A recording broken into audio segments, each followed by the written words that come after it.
L'avellana, d'Eri Batut, editorial Coquinos.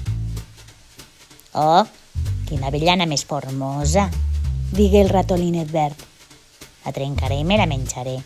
El ratolinet verd va començar a votar i votar, però malgrat els vots, l'avellana no es trencava. Ei, tortuga, pots ajudar-me? És clar que sí. Digué la tortuga. La tortuga i el ratolinet verd començaren a votar i votar, però malgrat els vots, l'avellana no es trencava.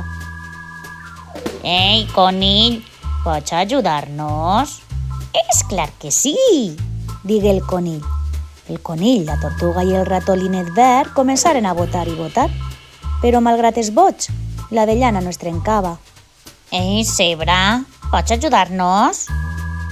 És clar que sí. Digué la zebra.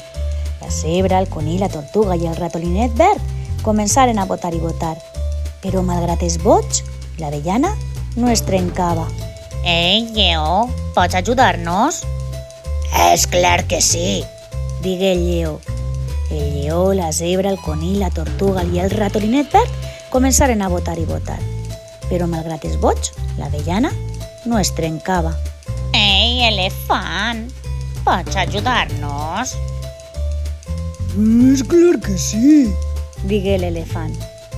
L'elefant, el lleó, la zebra, el conill, la tortuga i el ratolinet verd començaren a votar i votar sobre l'avellana. Oh, l'avellana s'ha trencat! Es mou! Tots per l'aire! Aleshores aparegué un cub blanc. Pareu ja de fer soroll. Ups, digué el ratolinet verd contrariat. No volíem molestar-te. Al dia següent, per a disculpar-se, l'elefant, el lleó, la zebra, el conill, la tortuga i el ratolinet verd anaren a visitar el cuc blanc. Cadascú li va portar un regal. Gràcies, amics. He fet un pastís. Fem una festa? Després de passar-ho molt bé, tots se n'anaren sense fer soroll i el cuc blanc es va quedar dormint durant 3 dies i 3 nits. I conte contat, conte acabat.